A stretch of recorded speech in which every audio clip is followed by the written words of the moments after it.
everyone, and welcome back for another Brutus Monroe video. Today we are focusing on the stencil of the month for August, and this is what it looks like. Super cool. And we are going to be using this stamp set. This is the Super Sentimental stamp set. And then we also have the Falliday silhouettes. Love this one. And then we're also going to be using a couple of slimline products. These are new, the panels and the bases. It's great because that way you don't have to cut down panels or bases. They come pre-done for you. And then we're also going to be using the Banana Split Velveteen Glaze. Alright, so let's get started with the card. I have one of the pre-cut panels and I'm going to do a little bit of ink blending on it using some Slippery When Wet along with the Pink and Main Ergonomic brush. I'm just kind of getting the edges, trying to be darker just on the edges, and I'm not going to go into the center because I'm going to do the slimline, or not the slimline, the regular stencil through the middle of this slimline. So you can use your regular size stencils on your slimline cards. You don't have to just stick to, using them on regular size cards.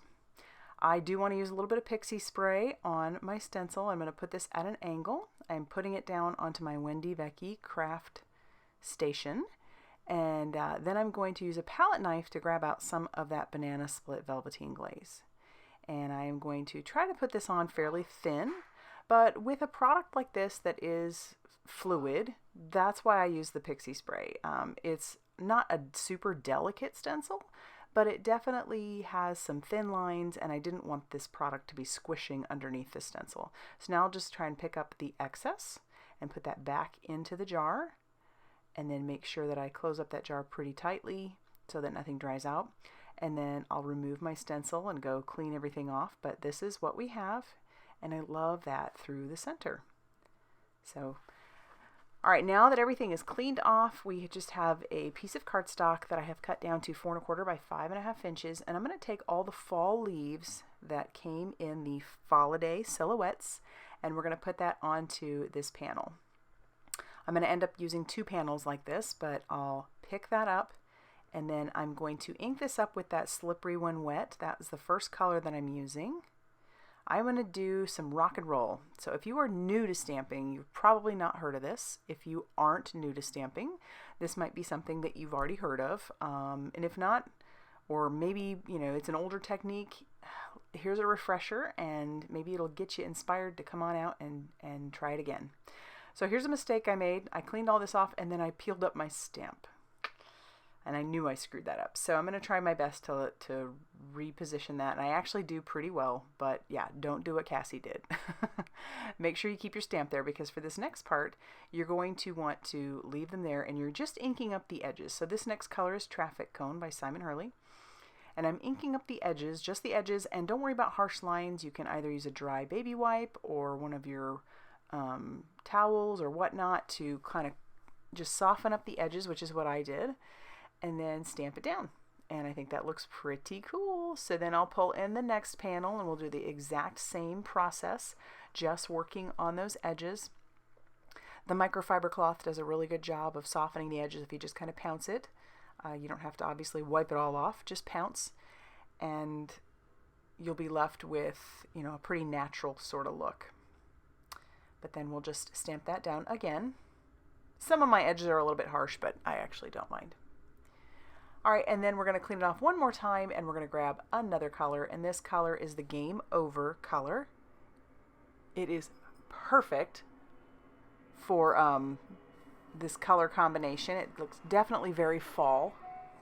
So we're just doing the edges here once again, and then we'll stamp that down, and I am in love with how this looks.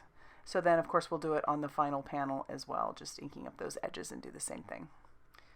So yeah, and now that that's all done, which this one looks pretty cool too, we will definitely clean off all of our stamps, and now we can remove them because we want to grab the veins for the leaves and we want to put those down. You could probably go without if you didn't want to, but I think that adding the veins really just adds to. Two-step stamping is so much fun because then you can really add a lot of color. So I'll close the door of the Misti, and I'm going to grab my Grrr ink by Hurley, and I will ink these up twice. Because I want it to be nice and dark.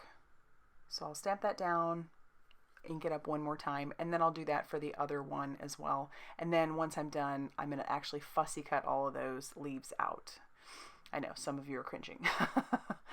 My Velveteen Glaze wasn't quite dry yet, so I have my heat gun on the lowest setting, and I'm keeping it moving, and I'm just going to keep drying that. And I can watch it in the light. It goes from a very shiny product to a matte finish. That is another difference between the Velveteen Glaze and the Chroma Glaze. Chroma Glaze dries very shiny, but the Velveteen Glaze dries like a matte finish. I do want to add a little bit of color to those edges, so I have grabbed my mini ergonomic brush, and I am just lightly inking on some traffic cone. We're going to do the same color combo that we did for the leaves, but this is just going to be a lot more subtle because I'm using the smaller brush. And so then we'll grab the game over, and I didn't clean off my brush in between because we sort of stayed in the same, well, not really stayed in the same color family, but we went from orange to red, so I wasn't worried about contamination. And when I'm happy with that, then we can clean off our brush and clean up our mess. All right, now I need to stamp my sentiment. As you can tell, I already stamped it, but I stamped it on with a block, and I want it to be a little darker, so I'm stamping it once, stamping it twice, and it will definitely deepen up. And then I'm going to trim that out using my guillotine trimmer. And now I'll get my base ready. These bases, the pre-cut bases, are cut to 7 inches by 8.5 inches, and so you're just going to score them at 3.5 inches, perfect for that. And then I am going to add the 2 extra leaves on the inside because you know me, got to do something on the inside, right? And so I wasn't sure if I wanted it corner to corner or just in this lower corner. I ended up deciding just this lower corner. So I'll use my liquid glue to adhere these down. And it's kind of fun that they're overlapping, but I'm telling you, one of the things I love about those Simon Hurley inks is the way they overlap. They almost change colors completely. I will add some Brutus Monroe foam tape behind all of my images and my sentiment, and then I will peel off the release paper and start putting those down. So while I do like the harsh line of where the stencil stops and starts, and you could absolutely keep it that way, I think it's kind of fun to add these leaves. It covers up the harsh line if it's not something that you like. So I'll just add the 3 leaves to the top and 3 leaves to the bottom, and I'll have the middle one will be the one that'll, I'm kind of trying to finagle that and see how I want that to be. And I end up kind of propping it underneath one of the leaves. But I love having a little bit of added dimension. It's just nice to have a little something like that. All right, then we'll do the exact same thing pretty much with the bottom leaves. Peeling off that release paper and sticking those down.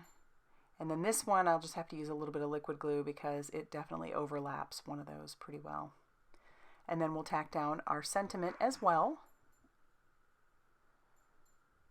And I'm going to use my T-ruler because I want to make sure I put that on straight. But I feel like this isn't done. You know what I mean? It's not, it needs more. So I will attach this to my card base because it's all ready to go there, just using that same liquid glue. But I decide that I need some splatter on this. And what better to grab than the brass Aqua pigment. So I've got this in my splatter box. Here's my brass Aqua pigment. I'm going to cover up my sentiment because I don't want that to get too splattered. But this ends up being like the perfect color to splatter over the top of this fall card. So I'm just splattering with a dry brush. I do get a big old blob on one of the leaves, but I don't mind. It's okay. I'm going to kind of wipe that up just a little bit, but to be honest, it really doesn't bother me because that's kind of the fun of splatter, is it is going to look a little bit messy. But I feel like that just really ties everything together. And so now that that is done, that's actually going to finish off our card. And I am so happy with how that turned out. I love the stencil in the background. It's just beautiful. It adds so much texture. And yeah, so if you liked this video, please hit the like button and please subscribe if you have not already done so. And as always, I will see you very soon in another video. Bye, everybody.